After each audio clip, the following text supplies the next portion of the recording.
mais uma aula de língua portuguesa. Vamos falar hoje sobre aposto e vocativo, tá? Vamos compreender o que é cada um deles. Vamos compreender o termo aposto e o termo vocativo, dando-lhe significado. O aposto nada mais é do que uma palavra ou uma expressão que irá explicar o meu termo anterior, tá? Normalmente esse apóstrofo aparece dentro de vírgulas, tá bom? Quando nós falamos em vocativo, nós estamos falando de uma palavra ou de uma expressão que vai chamar alguém, que vai estar ali direcionando o chamamento para uma determinada pessoa. Normalmente o vocativo está sempre na segunda pessoa do discurso, no tu, você também, né? Vai aparecer isolado por vírgula. O nosso vocativo ele aparece isolado por vírgulas. Então vamos compreender um pouquinho mais. Aposto, palavra ou expressão que esclarece um termo anterior, costuma vir entre vírgula. Então o meu apóstrofo será uma palavra ou uma expressão que irá me explicar o termo anterior que aparece. Ou seja, o termo que vem antes dele naquela frase. Então nós temos os exemplos. Carlinhos, filho da comadre, foi morar na capital. Carlinhos, filho da comadre, foi morar na capital. Se uma pessoa chegasse até você e falasse só o seguinte: Carlinhos foi morar na capital, você não iria estar aí sabendo de que Carlinhos estava sendo referido naquela frase.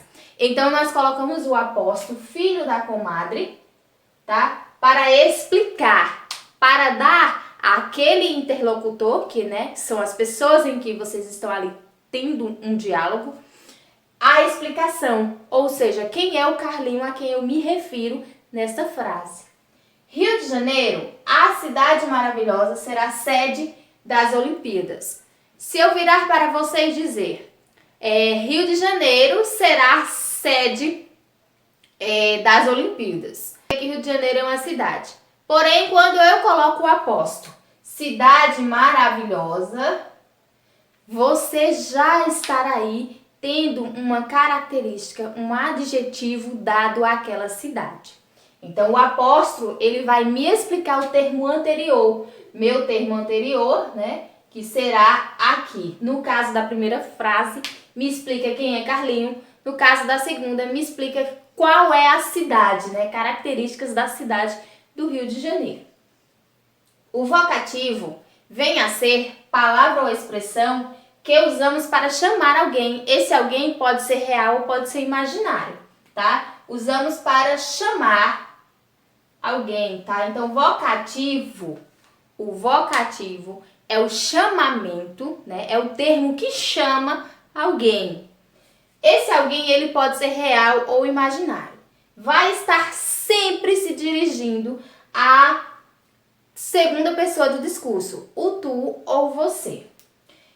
Geralmente, ele aparece isolado por vírgula, tá? Isolado por vírgula, ou seja, na frase ele estará separado por uma vírgula. Ele pode aparecer no início, no meio ou no fim. Então, coloquei 3 frases com exemplos de cada um deles. Já que o nosso vocativo é um chamamento, eu chamo alguém, alguém me retribui, sobre essa frase. Eu tenho esse vocativo no início, no meio e no fim. Como é que eu vou saber quando eu tenho vocativo? Bom, vocativo é um chamamento, eu posso chamar uma pessoa. Essa pessoa, esse alguém, pode ser real ou pode ser imaginário. Nós temos início. Camila, você quer ir ao parque conosco? Camila é o meu vocativo. Ah, professora, Camila é um sujeito. Não, Camila é o vocativo. Foi quem eu chamei. O sujeito dessa frase se transforma você, tá? Que é a segunda pessoa do discurso.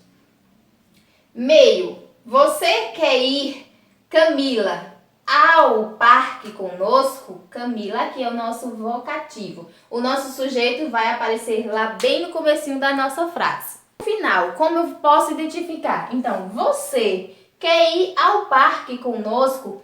Camila, tá? Então, Camila é o meu vocativo, foi quem eu chamei na minha frase. Beijo e eu espero que você tenha compreendido o que é apósito e o que é vocativo. Vamos compreender um pouco mais na nossa atividade de hoje.